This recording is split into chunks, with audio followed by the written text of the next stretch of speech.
이 히브리서가 말씀하시는 이 두 가지 중요한 주제가 있는데요. 예수님이 대제사장 되신 것, 그리고 대속죄일 의식에 맞추어서 예수님의 죽음에 관한 주제를 다루고 있습니다. 연구하는 사람에 따라서 아직도 의견이 분분합니다만 히브리서가 사도 바울의 작품이다 또는 모른다, 히브리서는 그냥 하나님만 아신다 라고 하는 그런 두 가지 어떤 주장이 있습니다. 저자가 누구인지는 확실하지 않지만 그러나 히브리서의 저자는 구약 율법에 정통한 사람이었고요. 또 구약의 제사 제도에 대해서 예리한 그런 신학적인 통찰력을 가진 사람이다. 또 그것을 가지고 목회에 적용하기 위해서, 자신의 목회에 적용하기 위한 그런 열정을 가진 목회자임이 분명합니다. 적어도 처음에 이 히브리서를 받았던 수신자는 예수 그리스도를 믿는 신앙에 대한 핍박과 유대교와의 타협, 그리고 신앙과 세상의 적절한 타협을 유혹받는 그런 그리스도인이었음이 분명합니다. 너무도 이 시대와 비슷한 그런 당시의 상황이 아닌가 생각하는데요. 지금 이 시대야말로 가장 기본적인 신앙을 지키는 것마저도 수많은 타협거리로 넘쳐나는 그런 시대인 것 같습니다.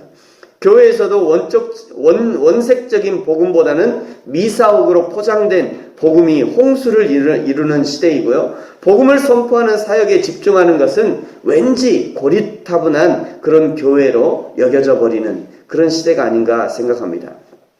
이런 시대 가운데 히브리서는 과연 예수 그리스도를 어떻게 규정하고 그 예수 그리스도를 어떻게 믿고 어떻게 그 예수 그리스도를 닮아가야 하는지를 말씀하고 있는 것입니다. 오늘 1절과 2절은요, 하나님께서 말씀하시는 방법에 대해서 말씀합니다. 우리 1절과 2절을 같이 한번 읽겠습니다. 시작. 옛적에 선지자들을 통하여 여러 부분과 여러 모양으로 우리 조상들에게 말씀하신 하나님이 이 모든 날 마지막에는 아들을 통하여 우리에게 말씀하셨으니 이 아들을 만유의 상속자로 세우시고 또 그로 말미암아 모든 세계를 지으셨느니라. 아멘. 먼저 옛적에는 선지자들을 통해서 말씀합니다. 여기 옛적이라는 것은 구약을 의미하는 거죠. 구약 시대에는 선지자들 안에서 말씀하셨다, 이런 의미입니다. 이것은 그들이 단순히 하나님의 도구로, 선지자들이 단순히 하나님의 도구로 하나님께 사용된 것이 아니라 그들의 인격 속에서, 그 선지자들의 인격 속에서 하나님이 역사하셨다는 그런 의미입니다. 이러한 선지자들은 구약 성경에 나타난 공인된 선지자들만 의미하는 것이 아니라 구약시대 구약시대 전체에 나타난 그 하나님의 사람들을 의미한다고 할 수 있습니다. 그리고 마지막 날에는 아들을 통해서 말씀하시죠. 이것은 아들이 구약시대에 하나님의 말씀을 대언하는 선지자들과 동급의 사람이 아니라 하나님의 본성을 지닌 자로서 아들 안에서 주어진 계시가 구약의 계시보다 탁월하며 완전함을 보여주는 것입니다. 저와 여러분이 예수 그리스도를 믿는다는 것은요, 구약의 어떤 선지자보다, 믿음의 조상 아브라함보다, 모세의 오경을 기록한 모세보다, 다윗보다, 사무엘보다, 우리가 아는 구약의 어떤 선지자들보다 뛰어나신 분을 만났다는 그런 의미인 것입니다. 그 예수님과 믿음으로 교제한다는 것은 사실은 천지가 개벽할 만한 놀라운 일인 것이에요. 예배를 통해서 하나님을 만나고, 말씀을 통해서 하나님을 만나고 예수님을 만난다는 것은 이 세상에 그 무엇으로도 설명할 수 없는 놀라운 경험인 것입니다. 사랑하는 성도 여러분, 여러분은 그 예수님을 만나고 계십니까? 여러분, 이 예수님과 교제하고 계십니까? 이 예수님과 날마다 동행하고 계십니까? 이 예수님과 함께 할 수 있는 것이야말로 인간이 누릴 수 있는 최고의 기쁨이며 영광인 것을 믿으시기 바랍니다. 이 예수님이 어떤 분인가 3절이 말씀합니다. 우리 3절 같이 한번 읽습니다. 시작.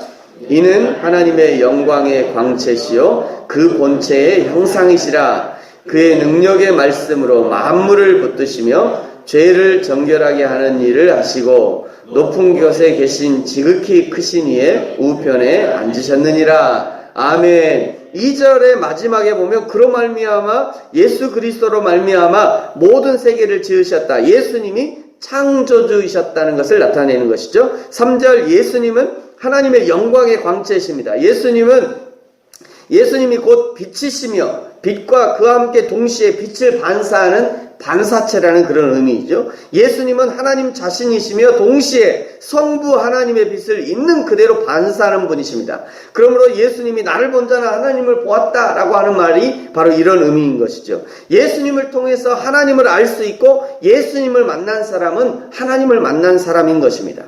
또 예수님은 하나님의 본체의 형상이시다 말씀합니다. 본체의 본질, 즉 하나님의 본질이 예수 그리스도 안에서 그대로 나타나 있어서 예수님을 볼 때 성부 하나님을 보는 것과 같다는 그런 의미입니다. 또 능력으로 만물을 붙드신다 말씀하죠. 모든 피조물을 총체적으로 일컫는 말인데요. 그리스도의 통치 영역에서 벗어나는 것은 아무것도 없을 뿐 아니라 예수님은 만물을 창조하신 자로서 자신의 능력 있는 말씀을 통해서 모든 피조물을 유지시키며 인도하신다, 이런 의미입니다. 사랑하는 성도 여러분, 저와 여러분이 오늘도 살아 숨쉬는 이유는 무엇입니까? 하나님이 그 능력의 말씀으로 우리를 붙들고 계시기 때문입니다. 만물이 지금도 유지되고 있는 이유가 무엇입니까? 창조주 하나님이 단 한순간도 졸지도 주무시지도 않고 만물을 붙들고 계시기 때문입니다. 이 능력의 하나님이, 이 권능의 하나님이 저와 여러분을 위해서 스스로 낮아지셔서 십자가를 지셨다는 것은 놀라운 일인 것이죠. 이 예수님을 4절에서는요, 천사보다 훨씬 뛰어나다라고 말씀합니다. 여기 훨씬 뛰어나다는 것은 비교 대상이 안 된다는 거죠. 예수 그리스도와 천사를 비교하면서 그리스도의 우월성을 설명하는 이유는 이 천사의 사역이 예수님의 사역과 비슷하기 때문입니다. 천사는 율법을 모세에게 전달했습니다. 그러나 천사가 전달해준 율법은 예수 그리스도의 계시와 비교할 때 열등한 것입니다. 예수님은 하나님 자신이 직접 오셔서 자신을 들여서 그 피로 온전히 단번에 구속 사역을 성취하심으로 그리스도의 우월성을 드러내신 것입니다. 이제 5절부터 13절까지는요, 이제 7구절의 구약 성경을 인용하고 있습니다. 5절은 너는 내 아들이라 오늘 내가 너를 낳았다. 이거는 시편 2편 7절을 인용한 것이고요. 5절 하반절에 나는 그에게 아버지가 되고 그는 내게 아들이 되리라. 이건 사무엘하 7장 14절. 다윗이 성전을 짓고자 할 때 나단을 통해서 하나님께서 말씀하신 것입니다. 6절에 하나님의 모든 천사들을 그에게 경배할지어다. 이건 시편 97편 7절을 인용한 것이고요. 7절에 그는 그의 천사를 바람으로 그의 사역자들 불꽃으로 삼으셨느니라. 시편 104편 4절을 그대로 인용한 것입니다. 8절과 9절은요, 시편 45편 6절 7절을 인용한 것이고요. 10절과 12절은 시편 102편 25절 27절을 인용한 것입니다. 13절은 내가 내 원수로 내 발등상이 되게 하시기까지 너는 내 우편에 앉아있으라 하는 시편 101편 1절을 그대로 인용한 것이죠. 히브리서에는요, 총 59절의 구약 성경을 인용하고 있습니다. 59절. 그러니까 신약 성경 중에 가장 많은 구약 인용인데요. 히브리서가 이렇게 많은 구약 성경을 인용한 이유는 구약 성경에서 말씀하시고 계시는, 구약 성경에서 계시하시고 예표하는 그 메시아가 바로 이 예수 그리스도가 바로 그 메시아다라고 하는 것을 강조하기 위해서 그렇게 하고 있습니다. 뿐만 아니라 세상 나라는 흥망성쇠를 거듭하지만 그러나 하나님의 나라는 결코 흥망성쇠가 없이 영원 무궁하다는 것을 일부러 이렇게 표현해주고 있는 것입니다. 태초부터 지금까지 하나님의 나라는 변함없이 우리 가운데 이루어지고 있다는 것을 보여주는 것입니다. 그러므로 하나님의 나라의 백성인 우리 역시 변하는 세상 속에서 변치 않는 신앙으로 남아있을 것을 당부하는 그런 메시지다라고 볼 수 있는 것입니다.